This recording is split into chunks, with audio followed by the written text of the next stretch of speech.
¿Qué tal, amigas y amigos? El día de hoy quiero responder a una pregunta que me hacen y es sobre si el cura don Miguel Hidalgo y Costilla murió excomulgado.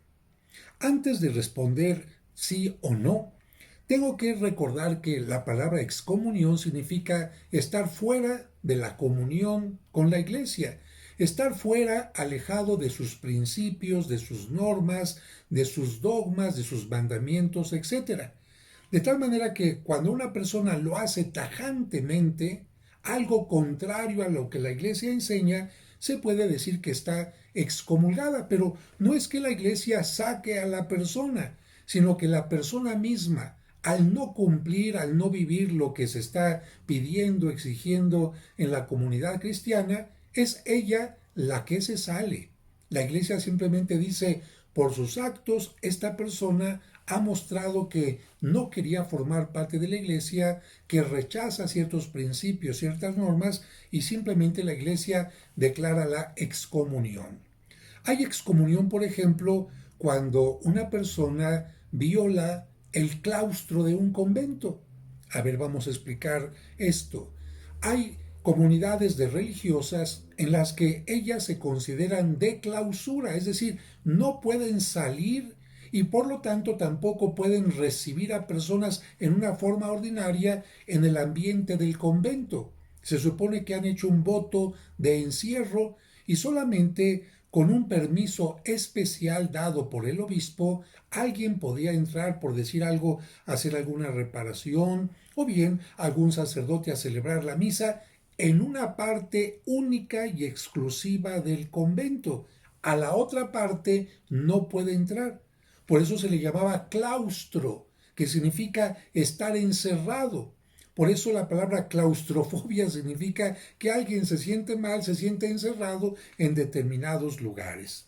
Así que si una persona llega de repente y viola este claustro sagrado de un convento, en ese momento la persona está excomulgada.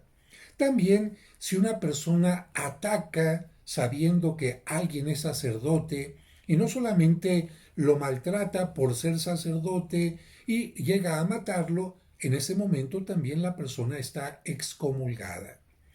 En la guerra, en la lucha de independencia, no todos los sacerdotes, aunque muchos sí estuvieron de acuerdo a esta lucha, otros dijeron no, porque esta lucha va a conllevar muerte, va a conllevar que enfrentemos a las personas, y entonces hubo una clara división y por supuesto quienes luchaban por la independencia se vieron hasta cierto punto obligados a tener que hacer cosas contrarias a lo que pedía la iglesia, a lo que pide la iglesia, no matar, no violar claustros, etc. Y en este caso, lamentablemente, cuando don Miguel Hidalgo y Costilla estaba dirigiendo esta lucha, tuvo que mandar fusilar a personas que pertenecían a la comunidad religiosa y también entró a algunos conventos para sacar provisiones o algunas cosas así, pero rompió, de alguna manera, violó lo que significa los claustros religiosos. Esta fue la causa o las causas por la excomunión que recibió, no por luchar por la libertad. Eso es otra cosa, no hay que confundirse. Porque alguien puede decir, es que lo excomulgaron por luchar buscando la independencia, por defender ciertos derechos. No, la excomunión no tuvo nada que ver con estas ideas independentistas, sino más bien por lo que te estoy diciendo en este momento. Ahora, Miguel Hidalgo es excomulgado efectivamente. De ahí a que muera excomulgado hay una gran diferencia. ¿Por qué? Porque una persona cuando se arrepiente está diciéndole a Dios, Señor, me arrepiento de esto y esto y esto y esto. Miguel Hidalgo se arrepintió, se confesó al final de su vida y en ese momento la excomunión desaparece. Por esta razón podemos decir que Miguel Hidalgo no murió excomulgado. Recibió la excomunión por las acciones y otras más que te he comentado, pero no murió excomulgado. ¿Cómo se puede comprobar esto? En una forma muy sencilla, por la sepultura.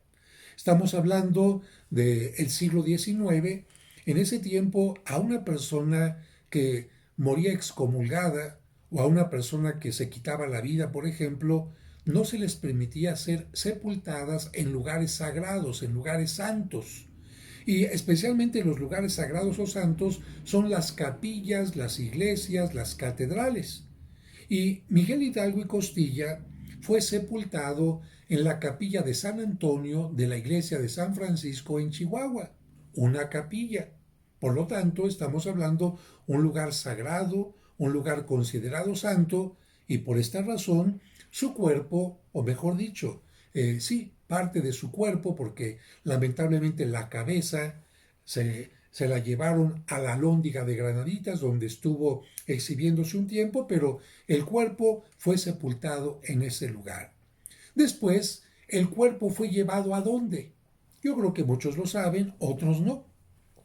El 19 de marzo de 1824 se declaró a Hidalgo benemérito de la patria y con ese motivo se colocaron los restos de los héroes de la independencia, concretamente Miguel Hidalgo, Ignacio Allende, Juan Aldama, Mariano Jiménez, José María Morelos y Pavón, Francisco Javier Mina, Mariano Matamoros y Hermenegildo Galeana, en un sepulcro de mampostería en el altar de los Reyes de la Catedral Metropolitana de México, donde hasta el fondo de la catedral, en ese maravilloso altar que vemos con hoja de oro, ahí, no bajo, sino en la parte a nivel normal, ahí en esa parte hicieron un sepulcro de mampostería con la siguiente inscripción: a los honorables restos de los magnánimos e impertérritos caudillos,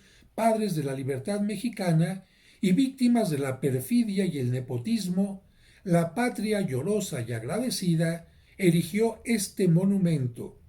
A su llegada a catedral, el arzobispo Pedro José de Fonte y Hernández autorizó que se abriera la puerta jubilar para su paso, algo extraordinario. Las catedrales tienen una puerta central que solamente se abre cuando entra un nuevo arzobispo y cuando entra su cuerpo después de muerto para ser sepultado en ese lugar, y actualmente en otras ocasiones de festividades muy particulares como Años Santos. Pero en aquel entonces abrir esa puerta era algo totalmente novedoso. Esto que te estoy leyendo se encuentra en el libro de Actas de la Catedral Metropolitana de México. Actualmente ese monumento en mampostería no existe y por lo tanto tampoco existe esta inscripción. Quiere decir que solamente a través de las actas del cabildo hechas en aquel tiempo podemos conocer esto.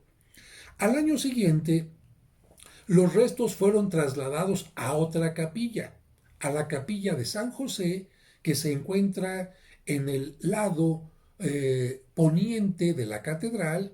Hay una capilla dedicada a San José y ahí se llevaron los restos de todos los héroes de la independencia hasta que, esto fue en 1885, y entre 1924 y 1925 se hicieron todos los arreglos para que los restos mortuorios de Hidalgo, Morelos, Guerrero, Doña Leona Vicario, Aldama, Jiménez, Mina, Quintana Roo y Matamoros fueran trasladados desde donde se encontraban hasta el mausoleo conocido como Columna de la Independencia, Monumento de la Independencia o el Ángel de la Independencia. Y solamente se quedaron en catedral los restos de una persona, un personaje de la independencia de México. Esto fue ocasionado por discusiones. Bueno, es que sí participó en la independencia, sí, pero después se convirtió en alguien contrario, en fin, ¿a quién me refiero? A Agustín de Iturbide.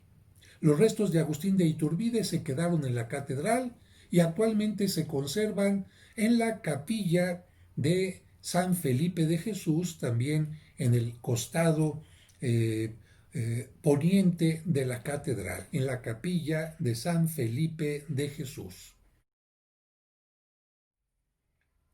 Algo importante que tengo que mencionar también es que desde que llegaron por primera vez los restos de los héroes de la independencia a la catedral, siempre en los días cercanos a estas luchas de independencia, concretamente el 15 de septiembre, se hace la misa en honor de tantos héroes conocidos y desconocidos que nos heredaron la libertad.